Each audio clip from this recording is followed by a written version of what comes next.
no one stopped to notice that living alone is the most radical change in the history of human biology in 10,000 years.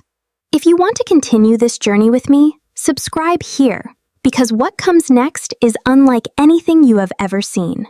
Human biology was shaped for hundreds of millennia in small groups, where isolation meant certain death. The British anthropologist who defined Dunbar's number suggests that our brain can only manage 150 bonds. In Pleistocene communities, groups of 20 to 50 people shared the same roof to ensure survival. Evolution designed us for a life of mandatory cohabitation, where every resource was shared among all members. When you live alone, your brain actively searches for signs of danger or a tribe that does not exist in your physical surroundings. This biological conflict between your tribal architecture and your modern apartment generates a constant and hidden nervous tension. Thousands of years of uninterrupted coexistence have created a neurological system that depends on the constant presence of peers. The idea that we can thrive alone is a modern myth that contradicts all our evolutionary past as primates. If our genes were designed for groups, what drives us to seek the solitude of single-person residences today? The answer requires us to look at demographic data, showing a sudden collapse in the structure of our coexistence. The United States Census indicates that 37 million people lived alone in 2022, in one country alone. In Sweden and Norway, the so-called Nordic welfare model has made it easier for young and old to seek this isolated residence. Since 1990, the European continent has seen an unprecedented acceleration in the number of single-person households. This phenomenon is not a regional custom, but a pattern repeated in all high-income economies on the entire planet. The increase is not a slow cultural process, but an explosive statistical shift that challenges our very demography.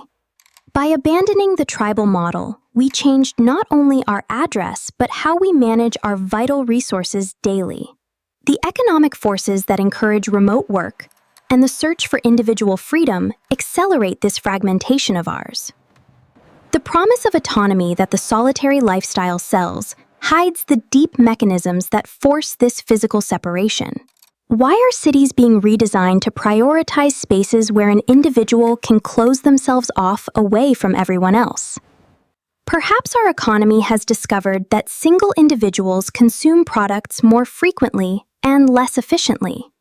The stability of a tribal residence required negotiation and compromise, two factors that the market prefers to avoid nowadays. Living alone transforms the home from a space of cooperation into a consumption center designed to satisfy a single user.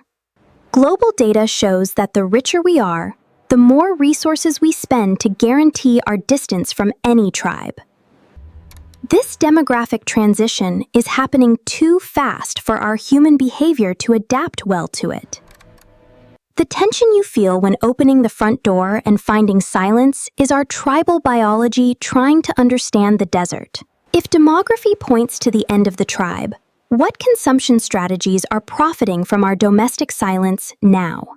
The mass consumer goods industry realized that it is much more profitable to sell one item to each person separately. Since 1970, the supply of single-serving packaging has exploded to serve those who have no one to share with. The cost of independence is an invisible financial burden known as the loneliness tax we pay on every purchase made. Buying supplies for one person is always proportionally more expensive than buying for a large family of 5. Streaming companies and delivery apps base their profits on the premise that the user wants an exclusive service. The convenience of having everything to yourself is sold as the pinnacle of success, while generating market dependency. The concept of sharing tools or common spaces is being replaced by the individual ownership of almost everything available. You end up paying for service subscriptions that, in a tribe, would naturally be distributed among several companions. Individual efficiency is the great engine of the consumer economy that fragments our way of living into small cells. The system profits when you need to replace social support with services bought separately and continuously every month. Analyzing the routine of a solo dweller shows that they generate much more waste than an individual who lives with more people. Every individual package, every food delivery made by app, and every small appliance adds up to the total cost. The modern economy does not want tribes, because tribes are self-sufficient and share the burden of their basic needs. The consumer society needs you to feel alone so that you can buy the solution to loneliness in a delivery box. This dependency on products to solve the lack of social ties turns your solitary living behavior into profit. The much-celebrated independence is actually a new form of systemic dependence that feeds our daily isolation. If our economy thrives on this fragmentation, how is the lack of a tribe rewriting the connections of our brains? Neuroscience shows that the lack of constant physical interaction with a group alters the chemistry of our own minds. A 2008 study proved that chronic loneliness elevates cortisol levels, the permanent stress hormone. The social buffering hypothesis explains that the brain needs the presence of others to regulate its heart rate. When we are alone, the prefrontal cortex and amygdala go into a state of alert due to the lack of someone nearby. Physical touch, eye contact, and direct speech are biological regulators that the solo dweller loses by closing their door. The lack of these social signals causes the brain to interpret loneliness as an imminent threat that needs to be monitored. It is an archaic biological response that does not distinguish your modern apartment from the jungle where the predator was lurking. Why do big tech corporations keep pushing the isolated life model if the cost is neurological health? Because the emotional instability generated by isolation increases the compulsive use of screens as an illusory social compensation. Social media addiction is the brain's failed attempt to find the tribe that the physical environment no longer offers. By living alone, you become more susceptible to identifying with digital brands and influencers as if they were your family. Loneliness is a physiological state that the body registers exactly like acute and persistent physical pain over time.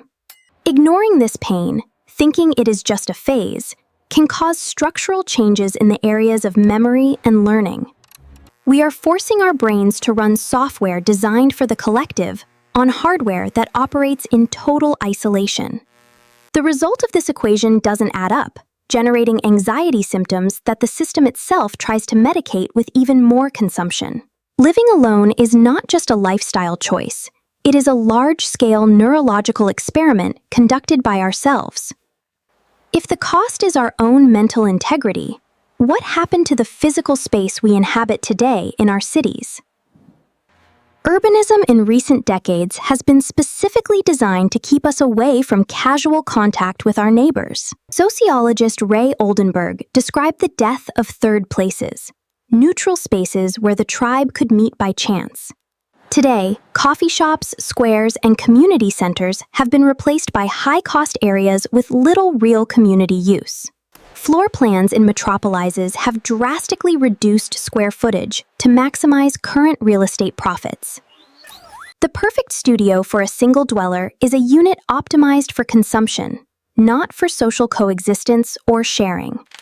In the suburbs, the design of houses with high walls and electronic garages ensures you never have to see who lives next door. The architecture of fragmentation prevents any positive social friction from occurring in your daily life, indoors or on the street. Without the friction of living with neighbors, we lose the ability to develop the empathy that only daily coexistence produces. The forced silence of your environment is a structural project, not just a consequence of your desire to live totally alone. Urban engineering has convinced us that privacy is synonymous with happiness, while distancing us from vital tribal support.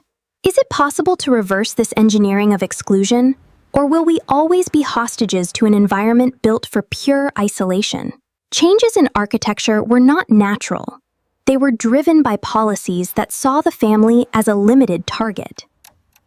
A single dweller pays more taxes, higher rent, and consumes more products than a shared family unit. The The real estate market prefers dozens of studios over a large house, as the profitability per square meter is much higher. We are enclosing ourselves in cells where the only way to interact with the outside world is through a computer screen. If the walls we build protect us from the tribe, what remains when we finally face what we lost along the way? The abandonment of the tribal lifestyle has left the human brain operating in a chronic deficit of essential social resources. The solitary dweller tries to compensate for this emptiness by consuming products, services, and entertainment in increasingly high doses. Consumer society has realized that an isolated individual is a customer who needs to buy their own safety net.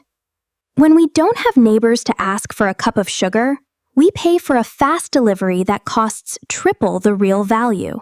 Our independence is not the triumph of the individual, but the success of the market strategy that broke our bonds. A 2023 meta-analysis points to loneliness as a risk factor as serious as smoking or obesity. A 2023 meta-analysis points to loneliness as a risk factor as serious as smoking or obesity. The commodification of relationships, through apps and services, is the final proof that we buy our own tribe. The paradoxical density of large metropolises places us side by side, while isolation pushes us light years apart. If you've made it this far, you already understand more about this than most people will in their lifetime. Subscribe, the next story goes even deeper. We reveal that the single-person residence is the symptom that human behavior is being hacked by consumption. The abandonment of the tribe reveals that we live today in a fragmented society, where the individual is the most profitable consumer.